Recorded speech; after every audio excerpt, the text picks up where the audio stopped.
Hey, what's up guys, TechTine here and I'm back again with a brand new video. So before I begin, I just want to thank you all so much for watching. I really appreciate all my subscribers, and even if you're not a subscriber, consider doing so. I just appreciate you for watching this video in general. So with that being said, this is gonna be my revisited Galaxy A15 review. Essentially what I want to talk about specifically in this video, the things that I like about this phone now that I have been a on and off user for the past 6 months.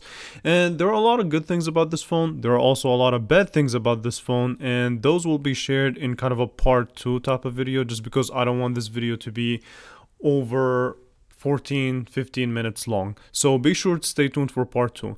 Now, the first thing that I like about this phone 6 months later has to be the design itself.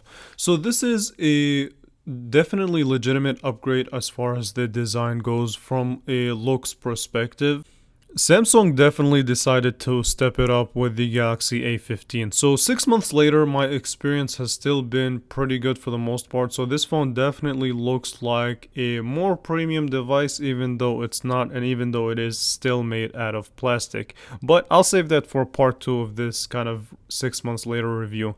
Now, the other thing is that when you compare this device with the previous generation, you'll be able to tell a massive difference as far as looks, first of all, and also as far as durability. So far this phone has been much more durable than the previous generation that did have an issue as far as the back coming off, and even the buttons themselves just snapping off. And I had a personal friend that actually had the back of their A14 come off. So definitely Samsung did step it up. This phone is much more durable than the previous generation now that I've had it 6 months later.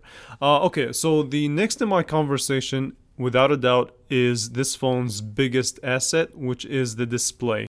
So now that I've had this phone 6 months later, I still believe that this is one of the best displays that we had in 2024 for a phone at this price point. Even Motorola couldn't top it off with their Moto G5G that is at a similar price point, which had a 720p display. Now this one here has a 1080p Super AMOLED display that gets fairly bright outdoors, right? So everything about the display, and it does also support a 90 Hz refresh rate. So this phone is plenty sharp, and it just overall is a really good display. It's not perfect, but again, I'm trying to restrain myself from saying bad things about this display or this phone in general in this video, because I want to save it for another video. So you do have the ability to get your refresh rate up to 90 Hz. In addition to all of that, you have some customizability as far as the display goes, so you can change some things here and there. You are limited, you can't fully customize the display as far as like color calibration, but it's a little bit more flexible than other devices.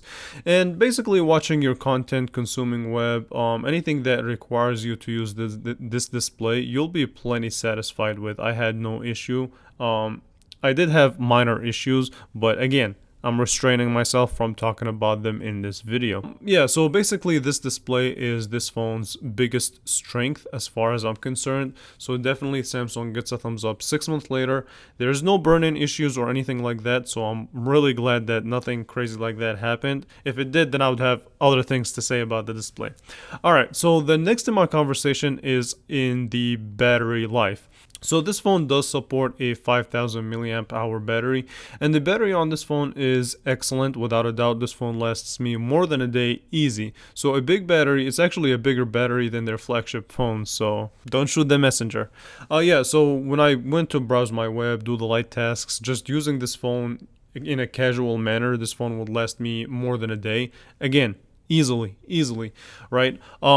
I would say this, that if you push this phone graphically, you may get a day out of it, but nothing more. Like if you play heavy games on his phone, then you may have struggled reaching a full day. But other than that, the battery life on here is again nothing short of excellent.